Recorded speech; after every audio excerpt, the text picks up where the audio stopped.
Olá, estamos mais uma vez aqui em nosso canal da Reflexão, canal José Antor, para mais um tema reflexivo, relevante, que nos possibilite pensar a realidade com o mais variado espectro de compreensão.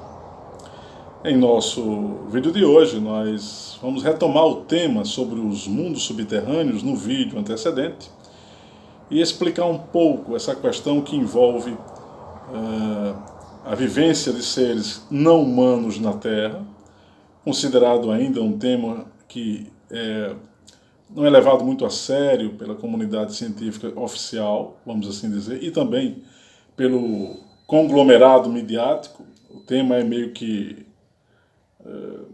achincalhado ainda, desculpem-me o termo, mas essa é a verdade dos fatos.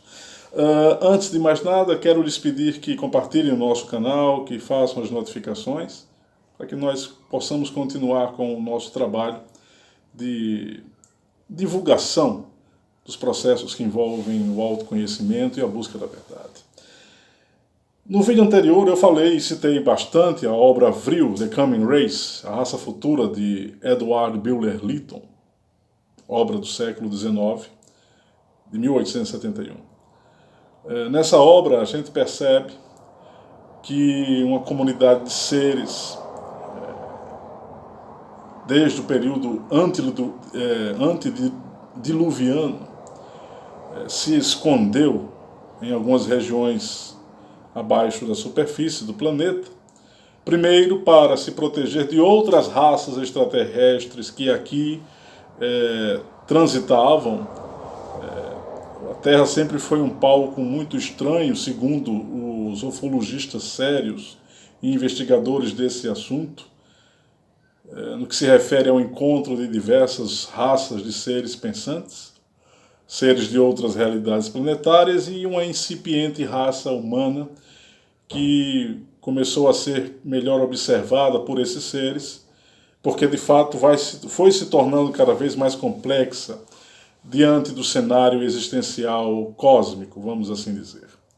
Pois bem, nessa obra de Edward Buller Lytton, a gente percebe um sentido organizacional fabuloso, um tipo de sociedade quase considerada como perfeita, vivendo no subsolo.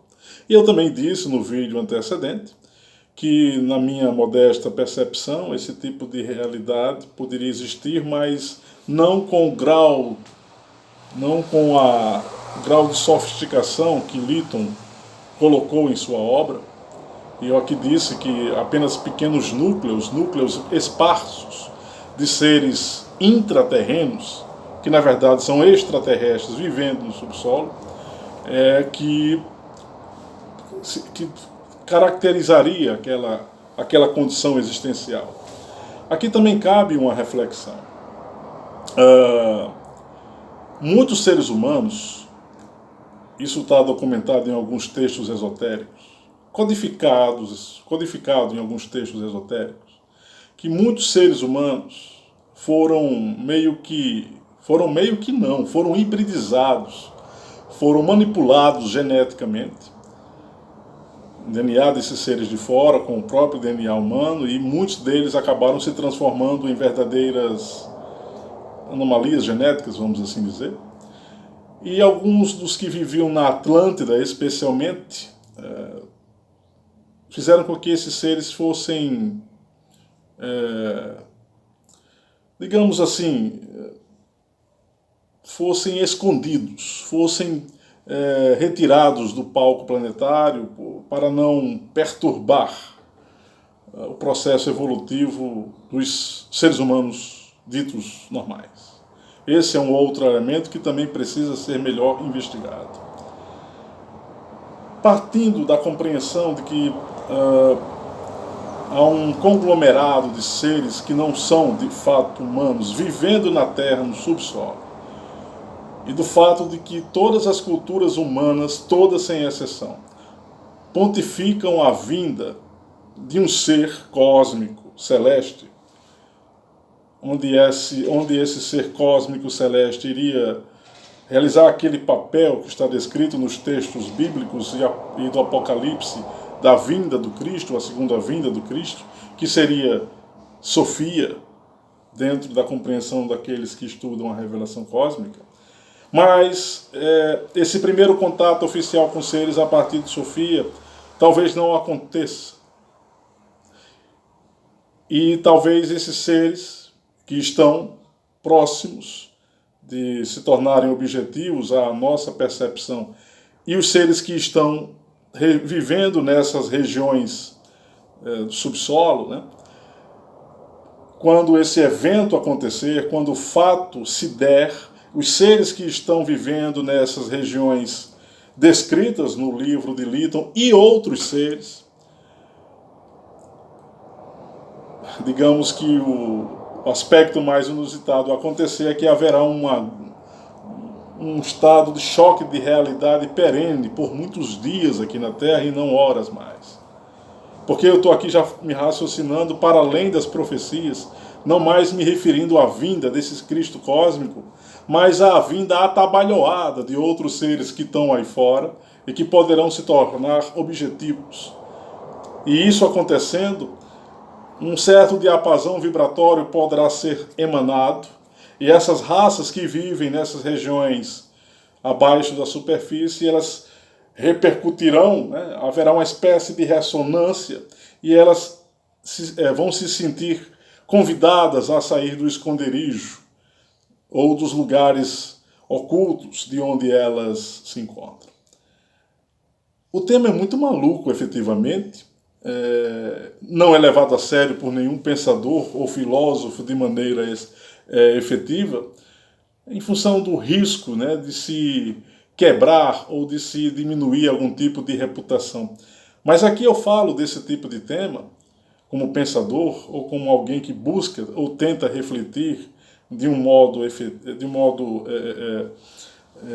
genuíno a realidade, porque precisamos observar que muito daquilo que se falou sobre a temática ou a questão extraterrena foi deixado de lado, propositadamente pelas forças de dominação no planeta. O objetivo sempre é ocultar aspectos que levem as pessoas a questionar a realidade.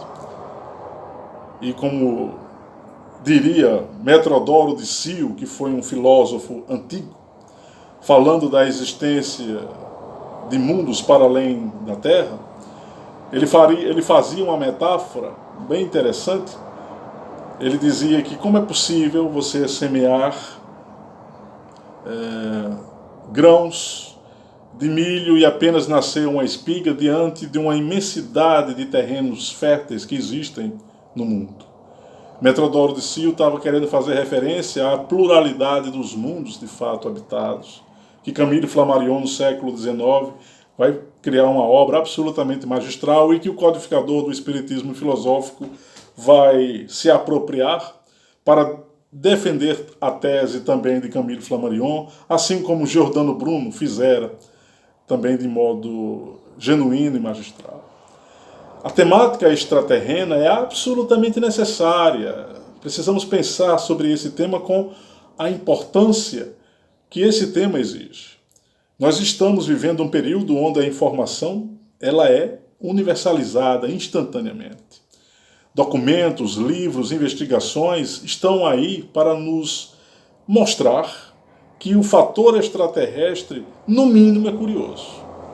Eu não direi aqui que todos os fenômenos ufológicos são reais, não são processos fraudulentos. Isso seria ingenuidade de minha parte.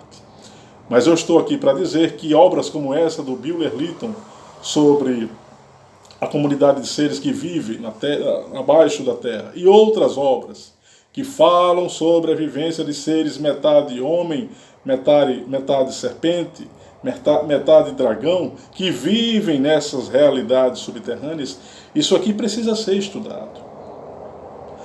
Não vou dizer que há provas irrefutáveis, mas vou falar que há evidências fortíssimas de que isso existe. No mínimo, eu preciso falar isso para ser honesto com vocês. Os mundos subterrâneos, portanto, revelam a necessidade de um estudo mais aprofundado sobre a gama de aspectos que envolvem a vida nos seus mais variados gradientes evolutivos.